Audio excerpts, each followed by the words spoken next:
Hi friends, দেখো রান্না করতে চলে এলাম। দেখো বন্ধুরা, আমি আজকে পার্শে মাছ রান্না করব। পার্শে মাছটাকে আমি নুন হলুদ মাখিয়ে নিয়েছি। তারপরে এর মধ্যে কালো সর্ষে, সাদা সর্ষে আর একটু ধনে জিরের গুঁড়ো দিয়ে পেস্ট করে নিয়েছি কাঁচা লঙ্কা দিয়ে। সেইটা দিয়ে দিয়েছি। দিয়ে আর একটু কাশ্মীরি মির্চ দিয়েছি। আর স্বাদ মতো নুন তো দিয়েইছি। দিয়ে আমি ভালো করে মাছটাকে দেখো ম্যারিনেট করে নিয়েছি। আর তার মধ্যে আমি একটু টমেটো কেচাপ দেবো রেখেছি। চলো তোমাদের সঙ্গে নিয়ে রান্নাটা শুরু করা যাক। তোমরা সবাই ভালো থেকো।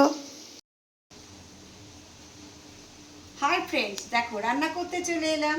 আজকে আমি পার্শে মাছ রান্না করব। দেখো বন্ধুরা, তার জন্য আমি কড়াইতে তেল দিয়ে দিলাম। তোমরা কারা কারা এইভাবে রান্না করো আমাকে কিন্তু অবশ্যই বলবে।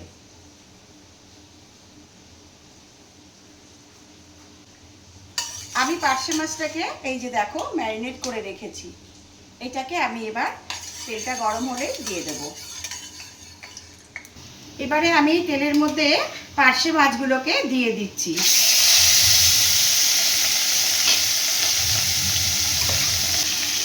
দেখো এর মধ্যে আমি টমেটো কেচাপটাও দিয়ে দিলাম।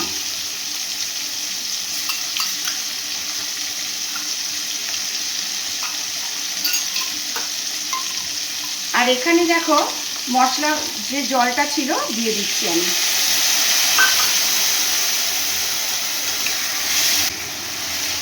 এবারে আমি এটাকে ভালো করে একটু কষিয়ে নেব তেলের সাথে, মশলার সাথে। বুঝতে পেরেছ? মাছটা ভালো করে কষিয়ে নিচ্ছি। আর এর মধ্যে আমি অবশ্যই, তোমরা তো জানো আমি একটু মিষ্টি দিই রান্নায়, অল্প একটু মিষ্টি দিয়ে দিলাম। বাইরে খুব বৃষ্টি হচ্ছে বুঝলে বন্ধুরা, প্রচণ্ড বৃষ্টি হচ্ছে, মেঘ ডাকছে।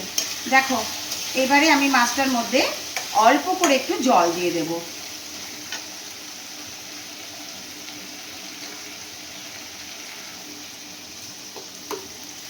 ব্যাস, পার্শে মাছের ঝাল আমার অলমোস্ট ডান। কেমন হয়েছে দেখতে তোমরা কিন্তু অবশ্যই বলবে। আর বন্ধুরা, খেতে অপূর্ব টেস্ট হয়। এরমভাবে রান্না যদি না করে থাকো অবশ্যই কিন্তু একদিন একটু রান্না করে খেয়ে দেখো তোমার দিদি ভাইয়ের মতো। দেখো লাল লাল ঝাল ঝাল পার্শে মাছের ঝাল কেমন হলো। আমি এবার এটাকে বাটিতে সার্ভ করে দেব। কেমন হয়েছে তোমরা বলবে। দেখো বন্ধুরা, পার্শে মাছের ঝাল রান্না করে আমি বাটিতে সার্ভ করে দিয়েছি। দেখো কি সুন্দর লাল লাল হয়েছে, দেখতে পাচ্ছ? ভিডিওটা যদি তোমাদের ভালো লাগে অবশ্যই একটা লাইক কমেন্ট করো। এরপরে নতুন কোনো ভিডিও নিয়ে চলে আসবো তোমাদের সামনে। আমার অনেক অনেক ভালোবাসা রইল। টাটা।